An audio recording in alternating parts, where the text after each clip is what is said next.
കൊള്ളാം കേട്ടോ, നല്ല ഭംഗിയായിട്ടുണ്ട്. ഇവിടെ ഡെക്കോർ ഇത് ചെയ്തിരിക്കണതല്ല, ഇതൊക്കെ ആരാ ചെയ്യണേ? ഇതൊക്കെ എന്റെ മോനും മരുമകളും അവരുടെ പരിപാടിയാണ്. ഒരുപാട് ഗാനങ്ങൾ നമുക്ക് സമ്മാനിച്ചു കൊണ്ടേയിരിക്കുന്ന നമ്മുടെ സ്വന്തം ഔസേപ്പ് ബച്ചൻ സാറിന്റെ വീട്ടിലാണ്.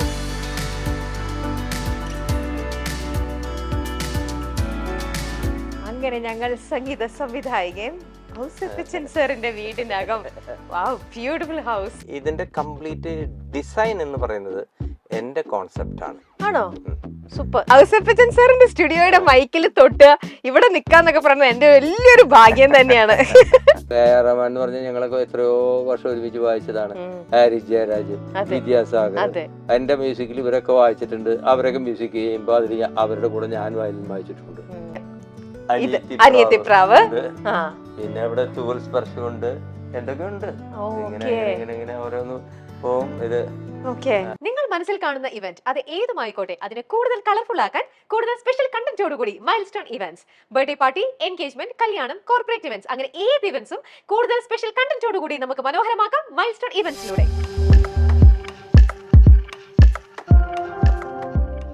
ഹലോ, മൈൽസ്റ്റോൺ മേക്കേഴ്സിന്റെ എല്ലാ പ്രേക്ഷകർക്കും സ്വാഗതം. ഇന്നത്തെ നമ്മുടെ സംതിങ് സ്പെഷ്യൽ, നമ്മൾ ഇന്നൊരു ഹോം ടൂർ ആണ്.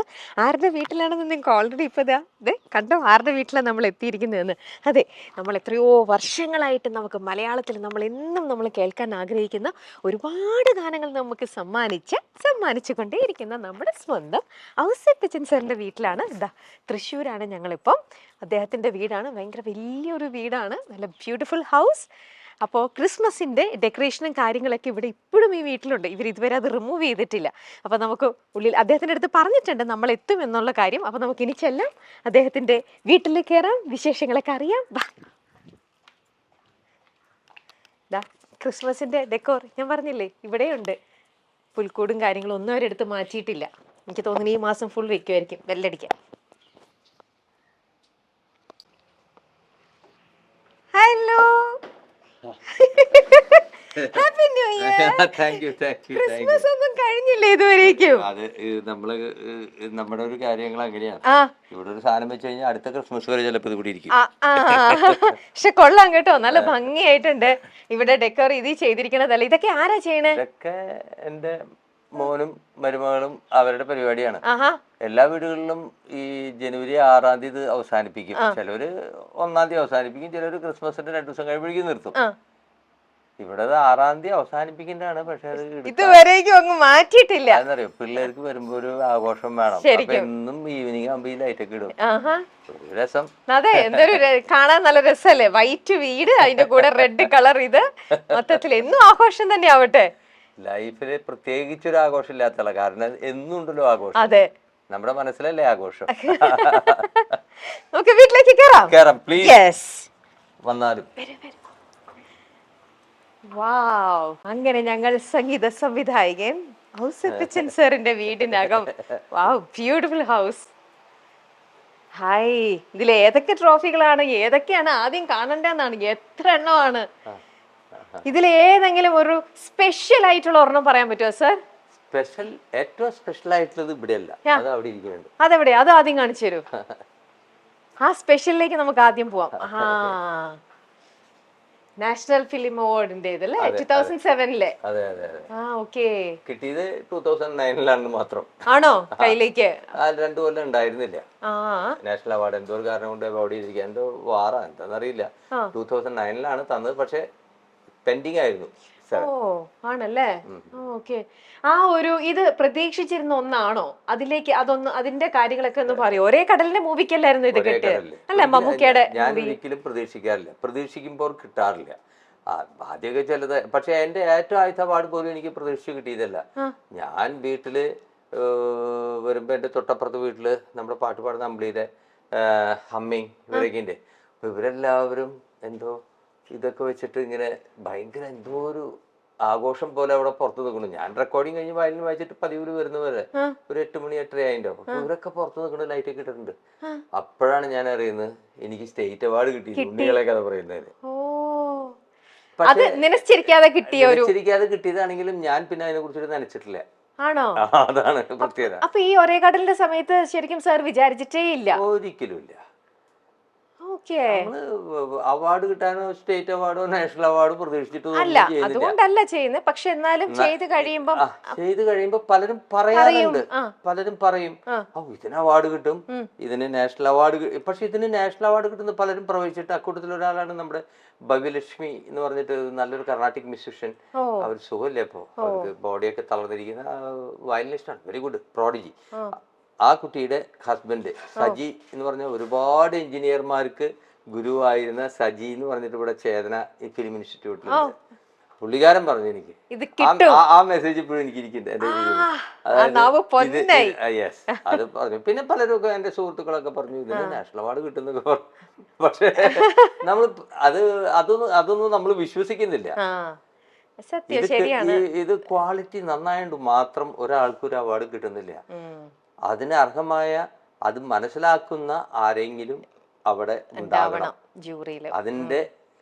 അതിന്റെ പ്രത്യേകതകൾ മനസ്സിലായ ആരെങ്കിലും ജൂറിയിൽ ഉണ്ടായാൽ നമുക്ക് ഭാഗ്യം. അതൊക്കെ നമ്മുടെ ഭാഗ്യം പോലെ ഇരിക്കും.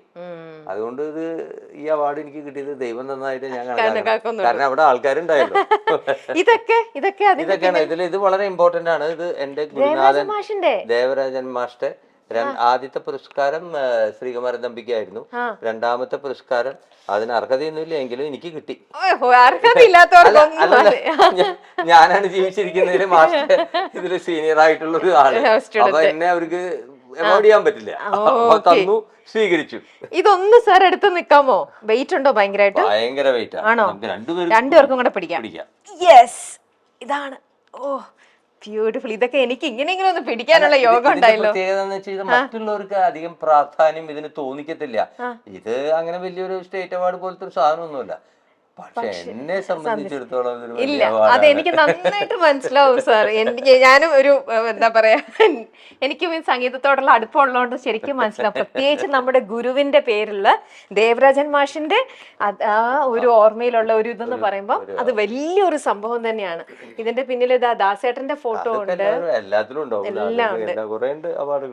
ഇവിടെ ബാക്കിലേക്ക് കുറെ ഉണ്ട്. ഇത് വയലിന്റേത്, സരിഗമപ്പയുടെ. ഓക്കെ. എനിക്ക് ഉറപ്പാണ് ഇത്രയൊന്നും ആയിരിക്കില്ല, ഇതിലും കൂടുതലുണ്ടാവും. ബാക്കിയൊക്കെ വേറെ അതൊക്കെ എവിടെയാ വെച്ചിരിക്കുന്നത്? അതൊക്കെ മുകളിൽ കുറെ ഉണ്ടാവും. കുറെ ചെന്നൈയില് വന്നപ്പോ അവിടെ കെട്ടിപ്പൊതിഞ്ഞ് ഒരുപാടുണ്ട്. നമുക്കതൊന്നും കൊണ്ട് നടക്കാൻ പറ്റില്ല. അതെ, മനസ്സിലാക്കാവുന്നതേ. ചിലതൊക്കെ നല്ലതും ഉണ്ടായിരിക്കാം, ചിലത് ഈ പോകുന്നിടത്തൊക്കെ കിട്ടുന്ന അവാർഡ് പോലത്തെ അവാർഡുകൾ ഉണ്ടാവും. കുറെ മെമന്റോസും അങ്ങനെയൊക്കെ ഉണ്ടാവും. ഇവിടെ നമ്മുടെ ഫസ്റ്റ് കിട്ടിയത് കാതോരം. അവിടെ നിക്കണോ? 7 ആർട്സ് നോക്ക്. 50th 50th day and 40th year. ഇതിപ്പോ 40th ഇയർ ആയോ? 40th ഇയർ ആണ്. ഡിസംബർ 85 റിലീസ് ചെയ്തത്. ഡേറ്റ് ഓർമ്മയുണ്ടോ? 25-ാം തീയതി. ഓ, ഡിസംബർ 25-ന് റിലീസായിരുന്നു. അപ്പൊ അത് 25 ഇപ്പൊ 50 കഴിഞ്ഞു. അപ്പൊ അത് 40 കഴിഞ്ഞു. അപ്പൊ ഇപ്പൊ കറക്റ്റ് ഇപ്പൊ ന്യൂ ഇയർ കഴിഞ്ഞ് ക്രിസ്മസ് കഴിഞ്ഞ് കുറച്ച് ദിവസങ്ങളൊക്കെ കഴിഞ്ഞപ്പോ ഇപ്പൊ ഇറങ്ങിയ ചിത്രം ഉണ്ടല്ലോ, രേഖാചിത്രം. സാർ അറിഞ്ഞിട്ടുണ്ടാവും. രേഖാചിത്രത്തിനകത്ത് നമ്മുടെ കാതോരം ഇതിന്റെ ഒരു സീക്വൻസ് തന്നെ കുറേ കാണിക്കുന്നുണ്ടല്ലോ ഈ സിനിമയില്. പ്രതലം കംപ്ലീറ്റ് കാതോരാണ്. അതിന്റെ പ്രതലം കംപ്ലീറ്റ് കാതോരാണ്. അത് അതിനു മുമ്പ് ഒരു പടത്തിൽ വന്നല്ലോ, കോമഡി എന്താന്ന് വെച്ചാൽ എന്നാ താൻ കേസ് കൊടു എന്ന് പറഞ്ഞ പടത്തില് ഇത് വളരെ മനോഹരമായിട്ട് പിക്ചറൈസ് ചെയ്തു. അത് ഗംഭീരമായി, അത് ജനങ്ങളൊക്കെ വലിയ വൈറലൊക്കെ ആക്കിയ ഒരു സംഭവമാണ്. എനിക്കും അതിൽ വളരെ സന്തോഷമായി. അവര് അത് റിലീസായതിനു ശേഷം ഞാൻ അറിയുന്നത്. പക്ഷെ അവർ ആ പാട്ട് ഫുൾ പിക്ചറൈസ് ചെയ്തത് കണ്ടിട്ട് എനിക്ക് ഇഷ്ടമായി. ചാക്കോച്ചന്റെ ആ ഒരു ഡാൻസ്, അങ്ങനെ ഞാൻ അതിനെ കുറിച്ചിട്ട് ഇങ്ങോട്ട് പറഞ്ഞു. അത് പിന്നെ വൈറലായി പോയി. അത് ആ പടത്തിന് ഒരുപാട് മെച്ചം ചെയ്തിട്ടുണ്ടെന്നുള്ളതാണ് ഞാൻ കരുതുന്നത്, അതിന്റെ ഒരു പോപ്പുലാരിറ്റി. അത് കഴിഞ്ഞ് അതൊക്കെ അടങ്ങിയല്ലോ. ഇപ്പൊ 2-3 വർഷമായി. ഇപ്പൊ രേഖാചിത്രം ഞാൻ പോയി കണ്ടപ്പോഴാണ് അതില് അപ്പൊ ആൾക്കാർ പറഞ്ഞു അതിൽ കാതോരം. പക്ഷെ നോക്കുമ്പോ കാതോരം എന്ന് പറഞ്ഞ പടത്തിന്റെ ഒരു ഷൂട്ടിംഗ് ലൊക്കേഷനിലെ വിശേഷമാണ് ആ പടം കംപ്ലീറ്റ് പറയുന്നത്. കംപ്ലീറ്റ് കഥാപാത്രങ്ങളൊക്കെ വേറെയുണ്ട്. ഈ പടം, ഈ ഷൂട്ടിങ്, ഈ ഡയറക്ടർ എല്ലാവരും അതിലുണ്ട്. അതിൽ നിന്ന് വിട്ട് വ്യത്യസ്തമായി ഒരു ചെറിയ കഥ അതിന്റെ ചുറ്റിപ്പറ്റി നടക്കുന്നു. ഈ കഥ കണ്ടു കഴിഞ്ഞിട്ട് പലരും എൻ്റെ അടുത്ത് ചോദിച്ചു. ഞാൻ അന്ന് അവിടെ ഇരിക്കുകയാണ്.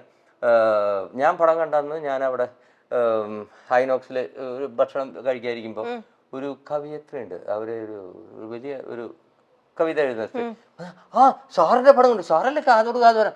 അവർ എൻ്റെ പടം കാതോട് ഈ സമയത്ത് അവിടെ നിന്ന് കാണണം. ആ അപ്പൊ അവര് പറഞ്ഞു അല്ല ഇപ്പൊ ഒരു പടം ഇറങ്ങിയിട്ടുണ്ടല്ലോ. അപ്പൊ എനിക്ക് പിടികിട്ടി. മനസ്സിലായി. ഞാൻ പറഞ്ഞു ഞാനും ആ പടം ഞാൻ കണ്ടിട്ടില്ല, നാളെ കാണുന്ന പിറ്റേ ദിവസം ഞാൻ പോയി കണ്ടത്. അപ്പൊ അത്രമാത്രം അവർക്ക് അത് കാതോടുമായിട്ട് റിലേറ്റ് ആയി. സന്തോഷമുള്ള കാര്യമല്ലേ. നമ്മൾക്ക് എനിക്ക് ഒരുപാട് നൊസ്റ്റോളജി തരുന്നതാണ്. ഞാൻ അതിൽ അവര് ഭരതേട്ടനെ റീക്രിയേറ്റ് ചെയ്തിരിക്കുന്നു, മമ്മൂട്ടിനെ റീക്രിയേറ്റ്, ഇതെല്ലാം കൊള്ളാം. പക്ഷെ ഇത്തരത്തിലുള്ള ചിത്രം ഇങ്ങനെ ചെയ്യുമ്പോൾ ശരിക്കും സാറിന്റെ ഒക്കെ പെർമിഷൻ എടുത്തിട്ടാണോ ഇവര് ചെയ്യുന്നത്? കാതോടുകാതോരത്തിനെ കുറിച്ചിട്ട് അവർ പടം എടുക്കുമ്പോൾ അവര് പെർമിഷൻ എടുക്കണ്ട. പക്ഷെ എനിക്ക് ചോദിക്കാനുള്ള ഒരൊറ്റ കാര്യമുള്ളൂ, ആ പടത്തില് അവര് കാണിച്ചിരിക്കുന്ന കാതോടുകാതോരം പ്രതലം, അത് കാതോടുകാതോരന്റെ ഷൂട്ടിംഗ് ആണെന്ന് അതിൽ പറയുന്നുണ്ട്. പക്ഷെ ഞാൻ ചോദിക്കുന്നത്, ഇത് കാണുന്ന പ്രേക്ഷകരെ ഭരതേട്ടനെ കണ്ടു കഴിഞ്ഞാൽ അത് കാതോടുകാതോരാവില്ലേ? ഭരതേട്ടൻ എത്രയോ 37-38 പടം ചെയ്തിട്ടുണ്ട്. അതിലേതെങ്കിലും ഒരു പടം ആകാം. മമ്മൂട്ടി നൂറ്റിക്കണക്കിന് എത്രയോ പടങ്ങൾ, അതിലൊരു പടമായിരിക്കാം. കമലുണ്ട്, അതേതോ പടമായിരിക്കാം. അപ്പൊ ഇത് കാതോടുകാതോരമാണ് എന്നറിയിക്കുന്ന ഒരൊറ്റ കാര്യമേ അതിലുള്ളൂ, അത് ദേവദൂതർ പാടി. ഇത് പലവട്ടം ആവർത്തിക്കുന്നുണ്ട്. അത് കേട്ടാൽ അറിയാം ഇത് കാതോടുകാതോരം. അതാണ് കാതോടുകാതോരത്തിന്റെ സിഗ്നേച്ചർ. അത് വളരെ ഭംഗിയായിട്ട് അവർ അവതരിപ്പിച്ചിട്ടുണ്ട്. പിന്നെ ഈ കഥയൊന്നും ഞാൻ ഇപ്പൊ പറയുന്നില്ല, കട കളിച്ചുകൊണ്ടിരിക്കുകയാണ് അതിന്. പക്ഷെ ഈ കാതോടുകാതോരം എന്ന് പറഞ്ഞ മറ്റൊരു സിനിമയെ ആസ്പദമാക്കിയിട്ട് ഇനിയൊരു സ്ക്രിപ്റ്റ് തയ്യാറാക്കി ചെയ്തത് അവർ വളരെ ഭംഗിയായിട്ട് ചെയ്തിട്ടുണ്ട്. പക്ഷെ ഇതൊക്കെ ചെയ്യുന്നതുകൊണ്ട് കുഴപ്പമില്ല, അവർ അവസാനം എൻ്റെ ഒരു പേരൊക്കെ ഇട്ടിട്ടുണ്ട്, അതിന് നന്ദിയുണ്ട്. പക്ഷെ ഇങ്ങനെ ഒരു സംഭവം നടക്കുമ്പോൾ വെറുതെ പറയാമായിരുന്നു. കാരണം കാതോര് ഉപയോഗിച്ചുകൊണ്ട് കുഴപ്പം, കാതോരം പടത്തിൽ വന്നുകൊണ്ട് കുഴപ്പമില്ല.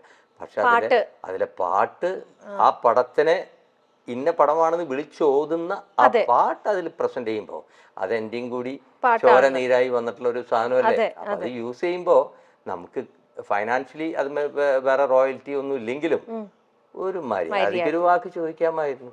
അത് ചോദിക്കാതെയാണ് ഇവര് ചെയ്യണതല്ലേ? അത് ചോദിച്ചില്ല. അതൊക്കെ അതാണ് ഞാൻ പറഞ്ഞത്. ഇനിയുള്ള ചെറുപ്പക്കാരുടെ എന്താന്ന് വെച്ച് കഴിഞ്ഞാൽ, ഈ പ്രായമായവരൊക്കെ നമ്മളൊരു ഇത് പഴമൊഴി പറയാറുണ്ടല്ലോ, എല്ലാവരും പറയും പഴുക്കപ്രായലേനെ കണ്ടിട്ട് പച്ചപ്രായല ചിരിക്കും. പിറ്റേ ദിവസം ഇവൻ പഴുക്കപ്രായലയാവും. അതൊരു പ്രോസസ്സാണ്. അതിന്റെ ഒരു ഭാഗമായിട്ടാണ് ഞാൻ ഇതിനെ കാണുന്നത്. ഇതൊരു വേൾഡിൽ ഇപ്പൊ എപ്പോഴും ഉണ്ടാകുന്ന ഒരു എന്താ പറയാ, ഒരു സ്ഥിതിവിശേഷമാണിത്. കാരണം പഴയ ആൾക്കാരെ പതുക്കെ പോയി അങ്ങോട്ട് ഓരം തള്ളിവെക്കുക. അത് സിനിമയിലൊന്നല്ല, ജീവിതത്തിലും അങ്ങനെ തന്നെയല്ലേ. നമ്മൾ കാര്യമായിട്ടുള്ള ഡിസ്കഷൻസ് വരുമ്പോൾ അതിൽ മുൻപന്തിയിൽ നിന്നത് കാരണവന്മാരാണ്, ഐ മീൻ പാരന്റ്സ് ആണ്. അവർ പ്രായമായും തോറും പതുക്കെ അവർ ഇതിൽ നിന്ന് അവോയ്ഡ് ആവുന്നു. അവസാനം അവരൊരു മൂലയിൽ ഒതുങ്ങുന്നു, ഒരു കട്ടിലിൽ ഒതുങ്ങുന്നു, പിന്നീട് മണ്ണിനടിയിൽ പോകും. എന്നാലും സാർ നമ്മൾ ചിലപ്പോൾ പറയില്ലേ, ഗുരുത്വം ഉണ്ടാവണം എന്നൊരു, ഞാനും ഒരു ഡാൻസറാണ്, ഞാനും ഈ മേഖലയായിട്ട് ആർട്ടുമായിട്ട് കണക്റ്റഡ് ആയതുകൊണ്ട് തന്നെ അറിയാം. നമ്മൾ എപ്പോഴും പറയും നമ്മൾ ഇത് ഉണ്ടാക്കിയതൊക്കെ എത്രയാന്ന് പറഞ്ഞാൽ ആ പാട്ടാണ് ഇതിന്റെ നമ്മൾ പറഞ്ഞ പോലെ. പക്ഷെ ഈ പറയുന്ന നമ്മുടെ ഇന്നത്തെ ജനറേഷന് അങ്ങനെ ഒരു അവര് ചിലപ്പോൾ അതിനിപ്പോ എന്തിനാ അവരുടെ അടുത്തൊക്കെ പെർമിഷൻ എടുക്കുന്ന, അങ്ങനെ അവർ നമുക്ക് അറിയില്ല കേട്ടോ. പെർമിഷന്റെ ആവശ്യമൊന്നുമില്ല, ഞാൻ എന്നോട് പറയേണ്ട അല്ല, പെർമിഷൻ അല്ല, പക്ഷേ ഒന്ന് പറയാം, സൂചിപ്പിക്കാം. എനിക്കൊരു, ഞാൻ അതിനെ സന്തോഷിക്കല്ലേ ഉള്ളൂ. ഈ പടം കണ്ടപ്പോഴും എനിക്ക് സന്തോഷമായിരുന്നു.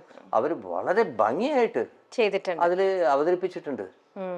പടം ടോട്ടലി വളരെ നല്ല പടമാണ്. പക്ഷെ അതിന്റെ ഉള്ളിൽ ഇതില്ലെങ്കിൽ, ഇതാണ് ഇതിന്റെ ബാക്ക്ഡ്രോപ്പ്. അത് അതിമനോഹരമായിട്ട് from the beginning to end വരെയും ചെയ്തിട്ടുണ്ട്. അപ്പൊ അത് നമുക്ക് കുഴപ്പമില്ല. പക്ഷെ ഒരു ഭാഗം സൂചിപ്പിക്കാമായിരുന്നു. പിന്നെ ഫോർ എക്സാമ്പിൾ ഞാൻ ഒരു കാര്യം കൂടിയും പറയാം. ഇതിപ്പോ എന്താന്ന് വെച്ച് കഴിഞ്ഞാൽ, ഞാൻ മിനിഞ്ഞാന്ന് ഒരു ഷൂട്ടിങ്ങിന് പോയി, എൻ്റെ ഒരു ആൽബത്തിന്റെ ഷൂട്ടിങ്. അപ്പോൾ ആ ഷൂട്ട് ചെയ്തിരുന്ന ആള്, ഡയറക്ടർ, ഈ പറഞ്ഞ സംവിധായകന്റെ വളരെ അടുത്ത, അല്ലെങ്കിൽ അവന്റെ ഗുരു പോലെയുള്ള ഒരാളാണ് അവൾ ഷൂട്ട് ചെയ്തത്. അപ്പൊ ഞാനിങ്ങനെ ഇതിനെ കുറിച്ച് ഇതിപ്പോ എല്ലാവരും പറയുമല്ലോ, കാണുമ്പോൾ പരിചയമുള്ള ഒരു കാതോടും ഓർക്കാതിരിക്കില്ലോ. അപ്പൊ അത് പറഞ്ഞ കൂട്ടത്തിൽ ഞാനും കണ്ടു. അപ്പൊ ഞാൻ ഈ ഏതോ ബൈ മിസ്റ്റേക്ക് ഞാനിതിങ്ങനെ, അപ്പൊ സാറിനോട് പറഞ്ഞിരുന്നു അവരെന്ന് ചോദിച്ചപ്പോൾ ഞാൻ പറഞ്ഞു അയ്യോ അതൊന്നും പറഞ്ഞിട്ടില്ല. അപ്പൊ ഞാൻ അതിനു മുമ്പ് ഞാൻ അവരുടെ അടുത്ത് ഈ പടത്തിനെ കുറിച്ചിട്ടും വളരെ നന്നായിട്ട് പറഞ്ഞു. ഗംഭീരമായിട്ട് ചെയ്തിട്ടുണ്ട്, നല്ല ഡയറക്ഷൻ, നല്ല സ്ക്രിപ്റ്റ്, എല്ലാം നന്നായി എന്ന് പറഞ്ഞപ്പോ ഇയാള് ഉടനെ അന്ന് അവനെ വിളിക്ക്, ഡയറക്ടർ വിളിച്ച് സാറ് നേരിട്ട് പറയട്ടെ എന്ന് പറഞ്ഞു. അത് തന്നെ ഞാൻ പറയില്ല, കാരണം ഈ ഒരു സംഭവം ഞാൻ പറഞ്ഞു, എൻ്റെ അടുത്ത് പറഞ്ഞില്ല. പിന്നെ അദ്ദേഹത്തെ വിളിച്ച് ആ പയ്യൻ ആരായാലും നമുക്ക് എന്താ, whoever it is, നമുക്കിപ്പോൾ നമ്മൾ ജീവിതത്തില് അത്യാവശ്യം കുറേയൊക്കെ ചെയ്തു കഴിഞ്ഞു. അപ്പൊ ഇനി നമ്മൾക്ക് കിട്ടുന്നതൊക്കെ ബോണസ് ആയിട്ട് കണക്കാക്കുന്ന ആളാണ്. അപ്പം എനിക്കിതൊന്നും ഒരു പ്രശ്നമല്ല. പക്ഷേ ചെറുപ്പക്കാർ ശ്രദ്ധിക്കേണ്ട ഒരു കാര്യം, എപ്പോഴും നമ്മുടെ പിൻതലമുറക്കാരെ, കാർന്നോന്മാരെ എന്ന് പറയാം, അല്ലെങ്കിൽ പഴയ തലമുറയിലുള്ളവരെ ഒന്ന് മൈൻഡ് ചെയ്യണം.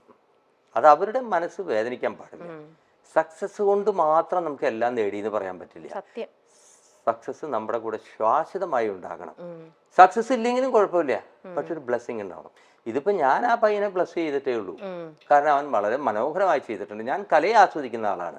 പക്ഷെ എന്നോട് ചോദിച്ചപ്പോ എന്റെ മനസ്സിലുള്ളത് ഞാൻ പറഞ്ഞത് മാത്രം, അത്രേ ഉള്ളൂ. ഇതിൽ വേറൊരു കംപ്ലൈന്റോ ഒന്നുമില്ല. അത് മനസ്സിലാക്കാവുന്നതേ ഉള്ളല്ലോ നമുക്ക് എല്ലാവർക്കും. അത് എത്രത്തോളം സാറിന്റെ മനസ്സിലേക്ക് അത് എത്തിയിട്ടുണ്ടെന്നുള്ളൊരു കാരണമുണ്ട് ഞാനത് പറയുന്നത്. ഇതിപ്പോ ഈ സംഭവത്തിനെ കുറിച്ചിട്ട് മറ്റുള്ളവരോട് പറയേണ്ട ഒരു കാര്യം എനിക്കില്ല.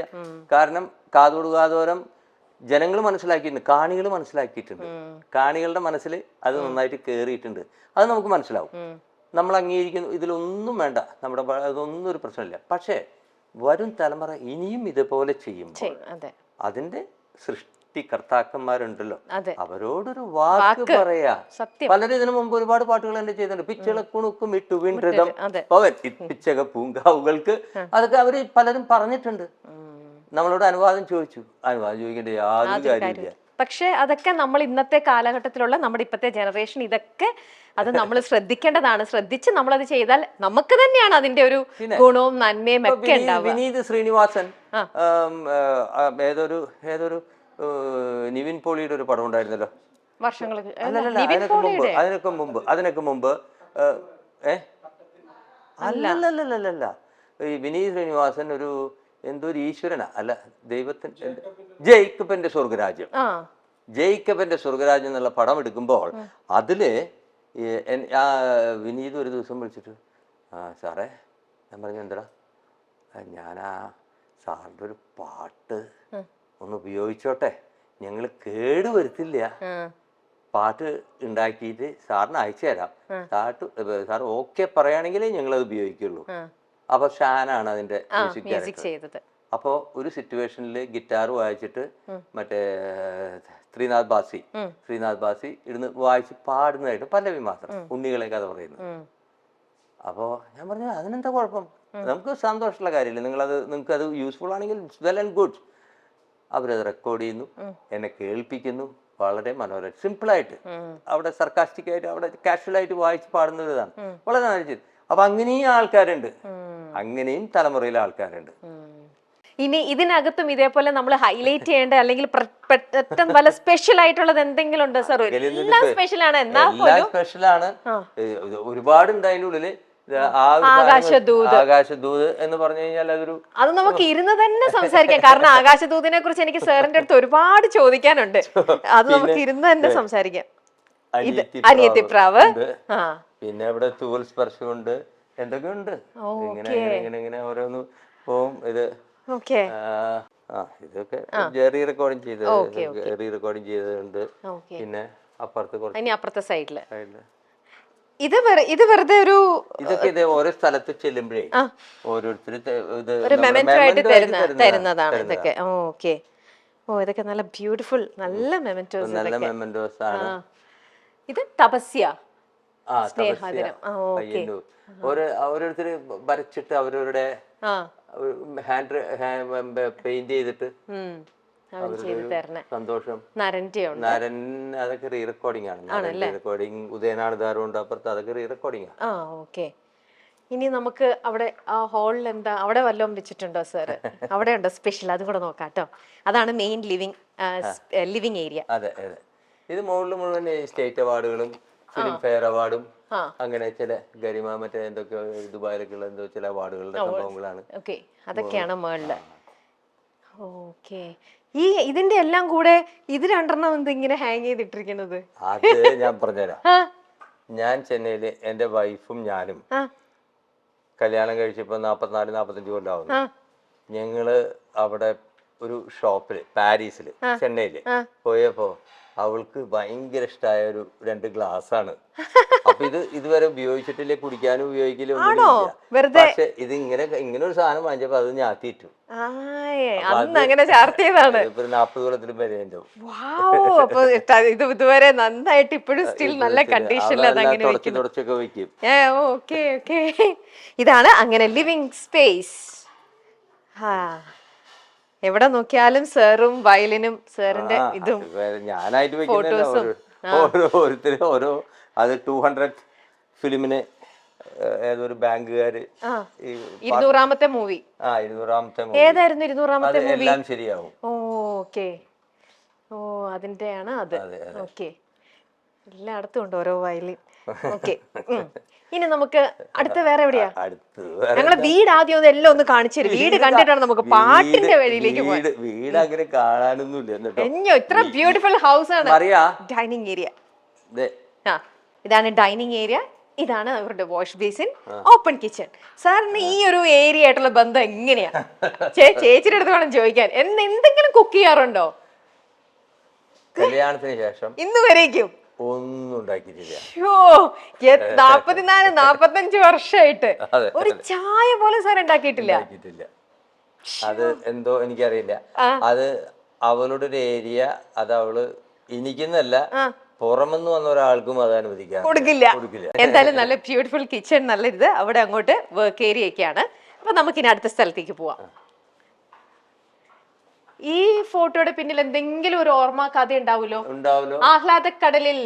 അതെ, അതെന്താണ് സംഭവം? ഒരേ കടല് കിട്ടിയപ്പോ അതിന്റെ റൈറ്റപ്പ് ആയിരുന്നു അല്ലേ? റൈറ്റപ്പിന് വേണ്ടി എടുത്ത ഫോട്ടോ ആണ്. ഓക്കെ. ചെറുപ്പമാണ് പിള്ളേരൊക്കെ. ഓക്കെ. ഇനി നമുക്ക് അടുത്ത സ്ഥലത്തേക്ക്. ഇദ്ദേഹം ആരാ ഇവിടെ നിന്ന് മോപ്പ് ചെയ്യുന്നുണ്ടല്ലോ? മോന്റെ മോള്. ഓക്കെ. ഹലോ, എന്താ സുന്ദരിയുടെ പേര്? താഷ. ഓക്കെ. താഷ ഏത് ക്ലാസ്സിലാ? സ്കൂളിൽ പോയിട്ട് വന്നാണോ? മോൾക്ക് ഇഷ്ടാണോ ക്ലീനിങ് ഒക്കെ? ഫുൾ ക്ലീൻ ചെയ്യും. അവളമ്മേനെ സഹായിക്കും. ആണ്.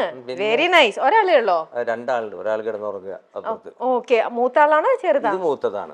ഓക്കെ. സ്റ്റുഡിയോയിലേക്ക് നമുക്ക് അങ്ങോട്ട് പോവാം.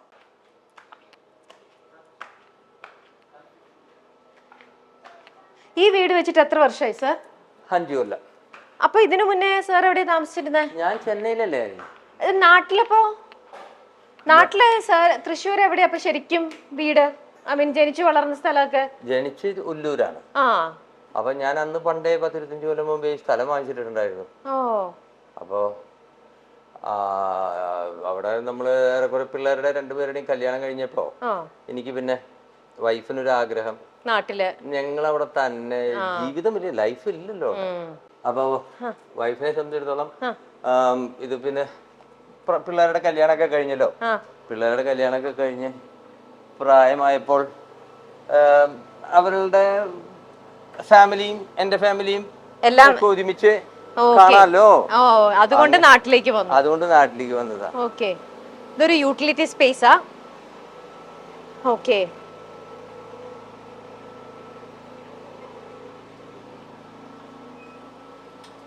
നമ്മൾ സ്റ്റുഡിയോയിലേക്ക് കയറാൻ പോണു. അങ്ങനെ നമ്മുടെ ഔസേപ്പച്ചൻ സർ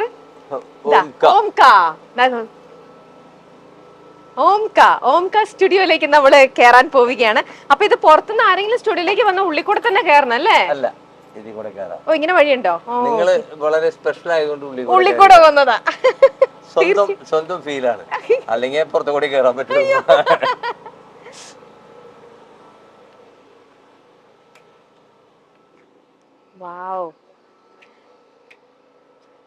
വീടിന്റെ ഒപ്പം തന്നെ സ്റ്റുഡിയോ, ഇതെല്ലാം ഒരുമിച്ച് തന്നെയാണോ തീർത്തേ? ഒരുമിച്ച്. ഓക്കെ.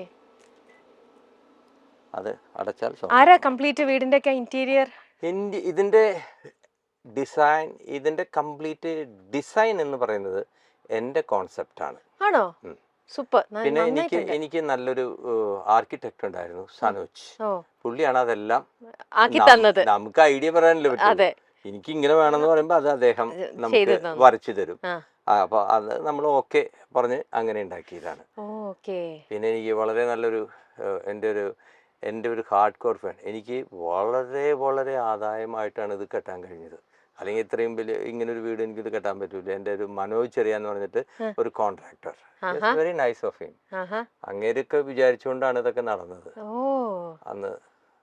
ഓക്കെ, അങ്ങനെ 5 കൊല്ലമായുള്ളൂ നമ്മളിപ്പോ കണ്ട ഈ ഒരു വീട്. ഇതൊന്ന് അടയ്ക്കാം. ഇവരും വരും ഇനി പുള്ളി വരേണ്ട ആവശ്യമുണ്ടോ? അബ്ബരം ഇല്ല, തട്ടും. ഇനി മേളിലാണോ സാറിന്റെ ഒക്കെ ബെഡ്റൂം? അവിടെ നമ്മളെ കേറി വന്നോടത്ത് ഇല്ല, എന്റെ ആ റൈറ്റ് സൈഡിൽ കണ്ടതാണ് എന്റെ ബെഡ്റൂം. ഓക്കെ, ആക്ച്വലി എന്റെ ബെഡ്റൂം ആ മോൻ മോൻ കിടക്കുന്നത് അത് എനിക്ക് വേണ്ടി ഉണ്ടാക്കിയതാണ്. എല്ലാ ഫെസിലിറ്റീസും ഉണ്ട് ബാത്റൂമില്. പക്ഷെ മകൻ അടിച്ചു മാറ്റല്ല, അവൻ ചെന്നൈയിലല്ലേ ആയിരുന്നു. അപ്പൊ ഇത് ഞങ്ങളുടെ ബെഡ്റൂം ആയിരുന്നു. പക്ഷേ വർക്ക് ഫ്രം ഹോം കോവിഡ് വന്നപ്പോ അത് നമുക്ക് നന്നായി. മക്കളെയും പേരക്കുട്ടികളൊക്കെ നമുക്ക്, അല്ലെങ്കിൽ ഞങ്ങൾ ഇടയ്ക്കിടയ്ക്ക് ചെന്നൈയിൽ പോകണം. അപ്പൊ അവൻ കൂടെ വന്നപ്പോ അവര് 2 കുട്ടികള്, കുറച്ചും കൂടി സ്പേസ് വേണം. അപ്പൊ ഞങ്ങൾ ഈ വയസ്സന്മാരല്ലേ, ഞങ്ങൾ ഇപ്പുറത്തേക്ക് മാറി അവർക്ക് കൊടുത്തു. അപ്പൊ അവർ ആ കംപ്ലീറ്റ് യൂട്ടിലൈസ് ചെയ്യാണ് ഇപ്പൊ ആ കംപ്ലീറ്റ് ഫെസിലിറ്റി. ഞാൻ എവിടെ ഇരിക്കണ്ടേ? ഞാൻ നോക്കാം. ഇവിടെയാണോ ബൂത്ത് അല്ലേ എല്ലാരും പാടണേ? എല്ലാവരും പാടാൻ വേണ്ടി ഉണ്ടാക്കി, പക്ഷെ പാടുന്നതൊക്കെ എന്റെ അടുത്തിരുന്നിട്ട് തന്നെയാ. ആണോ? അതെ, അതൊക്കെ അതിന് അങ്ങനെ വെച്ചേ ഉള്ളൂ. എനിക്ക് പാടാനൊന്നും അറിയില്ല, പാട്ടുകാരിയൊന്നുമില്ല. പക്ഷെ ഒരു മൈക്കിന്റെ മുമ്പിൽ നിക്കാന്നുള്ളൊരു, അതും ഔസേപ്പച്ചൻ സാറിന്റെ സ്റ്റുഡിയോയുടെ മൈക്കിൽ തൊട്ട് ഇവിടെ നിക്കാന്നൊക്കെ പറഞ്ഞത് എന്റെ വലിയൊരു ഭാഗ്യം തന്നെയാണ്. സൂപ്പർ. ഹായ്. ഇപ്പൊ ഇവിടെ ലാസ്റ്റ് എന്നാ പാടി റെക്കോർഡിങ് കഴിഞ്ഞിട്ടുണ്ടാവുക? ഇവിടെ ഞാന് സാർ ഇരിക്കൂ. അല്ല ഇരിക്കാം. അല്ല, ഇപ്പൊ ഇവിടെ ഇനിയും കഴിഞ്ഞിട്ടില്ല. അതിന്റെ ചില വർക്കുകളുണ്ട്. ഈ വരുന്ന 24-ാം തീയതി റിലീസാകാൻ പോകുന്ന ബെസ്റ്റി എന്ന് പറഞ്ഞ പടമുണ്ട്. അത് അക്ബർ ട്രാവൽസ് ആണ്. അക്ബർ ട്രാവൽസ് ആണ് പ്രൊഡ്യൂസർ എങ്കിലും ബെൻസി പ്രൊഡക്ഷൻസ് ബാനറിൽ നാസർ നിർമ്മിച്ച് ഷാനു സമത്ത് അദ്ദേഹത്തിന്റെ ആദ്യത്തെ പടം, അല്ല റിലീസാവുന്ന ആദ്യത്തെ പടമാണെന്ന് തോന്നുന്നു. അതിന് മുമ്പ് ഏതൊരു പടം ചെയ്തിട്ടുണ്ട്, അത് റിലീസായില്ല എന്നറിയില്ല. ഇതാണ് അദ്ദേഹത്തിന്റെ മെയിൻ പടം. നമ്മുടെ മമ്മൂട്ടിയുടെ പെങ്ങളുടെ മകൻ അസ്കറും പിന്നെ സിദ്ദിഖിന്റെ മകൻ, പുള്ളിയുടെ പേര് എപ്പോഴും എനിക്ക് ഷഹീനുമാണ് അതിലത്തെ മെയിൻ കഥാപാത്രങ്ങൾ അവതരിപ്പിച്ചിരിക്കുന്നത്. വേറെ പിന്നെ ഒരു കുട്ടി മറ്റേ സാക്ഷി അഗർവാൾ ഉണ്ട്. പിന്നെ അതുപോലെ ഫീമെയിൽ പിന്നെ ഉള്ളത് നമ്മുടെയൊക്കെ പ്രിയപ്പെട്ട മരിച്ചുപോയി ഡയറക്ടർ അനിൽ ബാബു. അതിൽ അവരുടെ അങ്ങയുടെ മകളാണ്. നന്നായിട്ട് പെർഫോം ചെയ്തിട്ടുണ്ട് കുട്ടി. അതിന്റെ മ്യൂസിക്കും ബിജിഎമ്മും അതിന്റെ മ്യൂസിക് ബിജിഎമ്മിനെ കുറിച്ച് നമുക്ക് കൂടുതൽ സംസാരിക്കാനുണ്ട്. ഉണ്ടല്ലേ? അപ്പൊ നമുക്ക് അത് ഡീറ്റെയിൽ ആയിട്ട്, അത് നമുക്ക് പാട്ടിന്റെ തന്നെ ഒരു സെഗ്മെന്റിൽ തന്നെ നമുക്ക് അത് ഫുൾ സംസാരിക്കാം. അത് ഇപ്പൊ മെയിൻ ആയിട്ട് എന്താന്ന് വെച്ച് കഴിഞ്ഞാൽ അത് ഇപ്പൊ ഇരുന്നുകൊണ്ട് പറയാം. ഇവിടെ ഇരുന്നോളൂ. നിങ്ങൾക്ക് എങ്ങനെയാ? അതിന്റെ ബിജിഎം കഴിഞ്ഞോ? അതിന്റെ വർക്ക് കഴിഞ്ഞോ? അതിന്റെ ബിജിഎം കഴിഞ്ഞു, ഔട്ട് കൊടുത്തു. എന്നാലും ചില 1-2 സാധനങ്ങൾ ടീസർ ട്രailer-ഒക്കെ ഒന്ന് കൊടുത്ത് അയക്കാനുണ്ട്, നോക്കാനുണ്ട്. അപ്പൊ ഇപ്പൊ സാറിന്റെ വർക്ക് എല്ലാം ഇവിടെ തന്നെ ഇരുന്നാ? എല്ലാം ഇവിടെ തന്നെ. ഞാൻ കാലത്ത് ചിലപ്പോ 6 മണിക്ക് 5:30 എണീക്കും. 5:30 എണീറ്റ് കഴിഞ്ഞു കഴിഞ്ഞാൽ നേരെ ലോകം കയറും. 1 മണിക്കൂർ നടക്കും. അത് കഴിഞ്ഞ് നമ്മുടെ പ്രഭാത പരിപാടികളെ കഴിഞ്ഞ് നേരെ ഇവിടെ വന്ന് കുത്തിരിക്കും. ചിലപ്പോൾ നേരത്തെ എണീറ്റ് കഴിഞ്ഞാൽ നേരെ ഇവിടെ കുത്തിരിക്കും. രാത്രി 10, 11, 12 വരെ ഇതിൻ്റെ അകത്താണ്. ഭക്ഷണം കഴിക്കാൻ മാത്രം പുറത്തേക്ക് പോകും. ആണല്ലേ? അപ്പൊ ഇപ്പൊ സാർ ചെന്നൈക്ക് പോവാറില്ല? അപ്പൊ നമ്മള് ഇവിടെ തൃശ്ശൂര് സാറിന്റെ വീട്ടിലെത്തി, മനോഹരമായ വീടും കണ്ടു, വീട്ടില് മോളെ കണ്ടു, ചേച്ചിയെ ഒന്ന് ഓടിച്ചിട്ട് കണ്ടതേ ഉള്ളൂ. പക്ഷെ നമ്മളിതാ എന്നിട്ട് നമ്മുടെ ഈ പാട്ട് നമ്മളെ കേൾക്കുന്ന, ആസ്വദിക്കുന്ന, ഈ ഗാനം ഉത്ഭവിക്കുന്ന ആ സ്ഥലത്താണ് ഇപ്പൊ ഇരിക്കുന്നത്. അങ്ങനെ ഔസേപ്പച്ചൻ സാറിന്റെ സ്റ്റുഡിയോയിൽ നമ്മൾ എത്തി.